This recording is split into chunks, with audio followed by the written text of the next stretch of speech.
My name is Natalie, and I have an interview with one of the members of the band Hatebreed on January 31st, 2013. How has 2013 been for all of you guys so far? It's a great time for the band. You know, our new record just came out on the 29th, a couple days ago, so it's exciting for us. The response has been overwhelming, and, you know, it's the first time we've had a new album out in 3 years, so just being on tour with new material and everything that's going on, all of that combined has been good vibes. The morale's definitely up, so. Great. So the new year is just going great for you. Yes. Alrighty then. Your latest album, of course, as you just mentioned, was just released, and it happens to be your 6th album. What runs through your mind? I mean, it's just good to be able to be a successful band with everything that's going on in the music industry, with you know, record labels and record stores, and all the, you know, the decline of all of that. So to be able to still be a successful band after 18 years now, and being able to tour the world and having, you know, people still enjoy our music, is just that alone is what it's about at this point. I mean, we don't take any of this stuff for granted. You know, every show, every little thing that we do, it's just it's good to be still plugging away here in 2013. Great. What was it about the genre itself of hardcore that really, you know, struck interest to you guys? Why did you say that, hey, we're going to go and use this genre out of all the other ones available? Well, I mean, this is this kind of music, and, you know, everybody got into music at an early age, and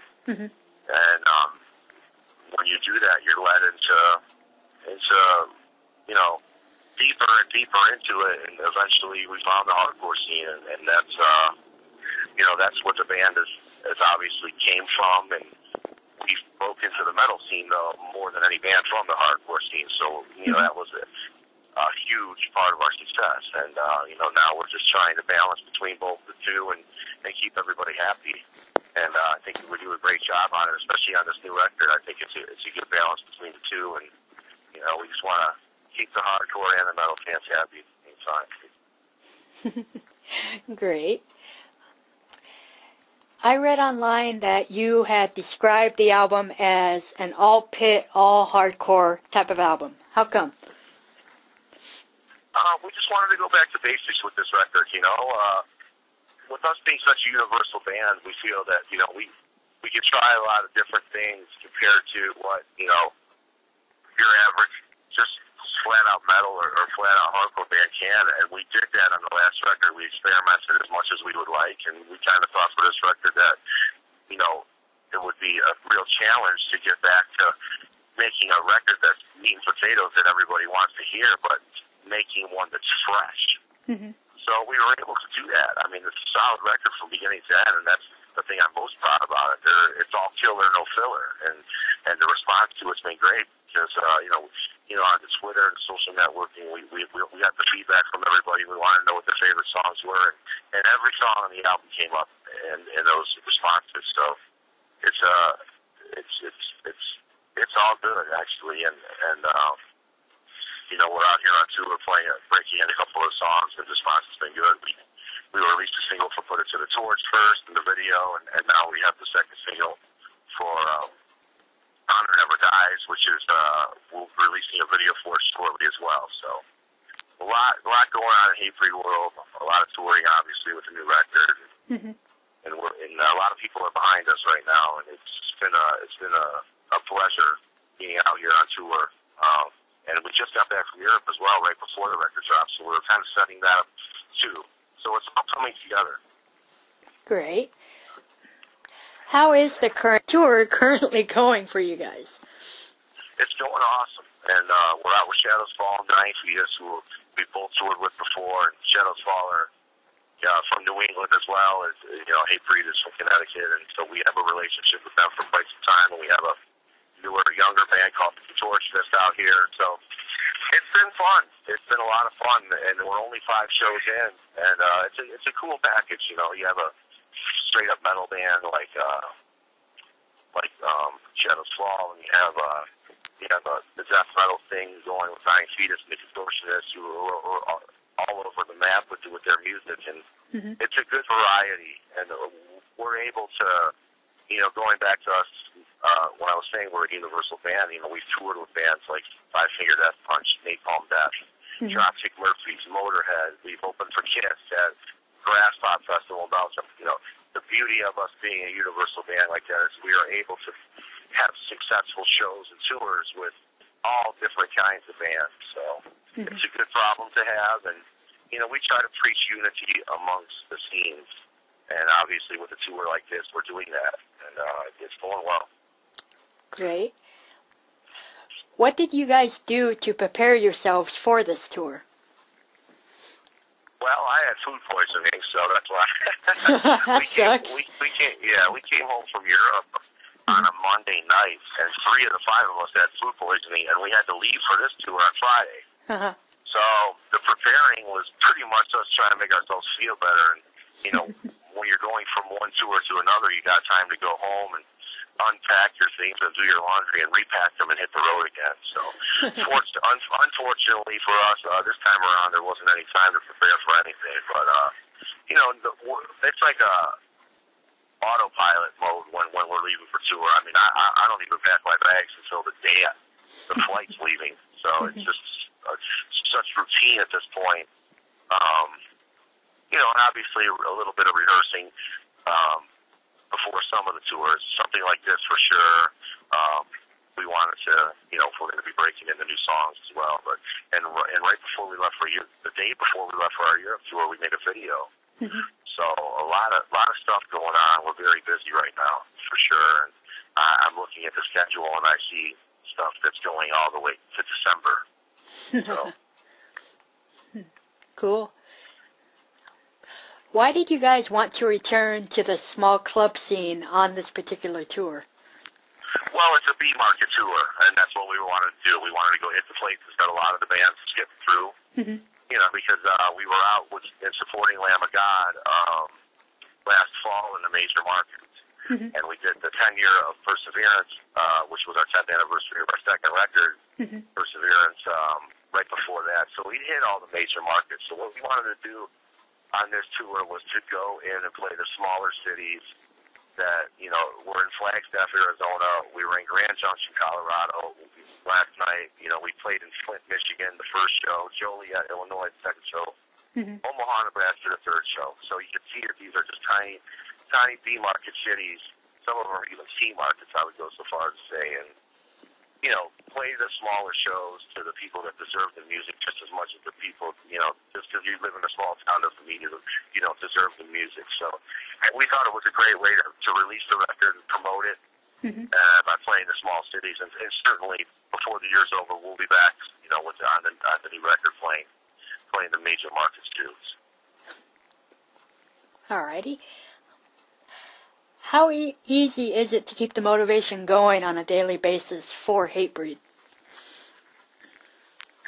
Well, just when it gets stale and you're kind of over it, and I mean that like in a light way. I mean, it's not to the point where you would ever not want to do this because we all are enjoying it.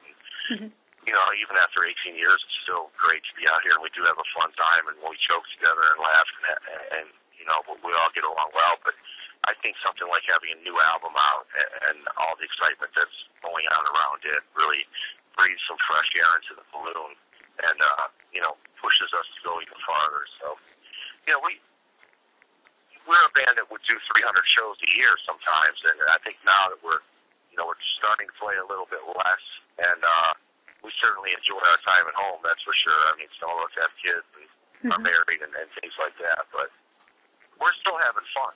And I look at a band like the Rolling Stones, who's on their 50th anniversary right now, and I know Kiss is on their 40th. So 18 years, I look at that and say that's nothing. We can continue to do this as long as we want, as long as there's still demand for it, as long as we still have our fan base. And we're not going anywhere anytime soon. So that's good to know. Is there any song that when you play it live on the stage, it just makes you go crazy? Well, it's what the band's all about. Crowd participation, high energy. Feeding off the energy of the crowd. I have certain songs I love to play more than others. Obviously, I love "To the Threshold." It's one of my favorite Hatebreed songs.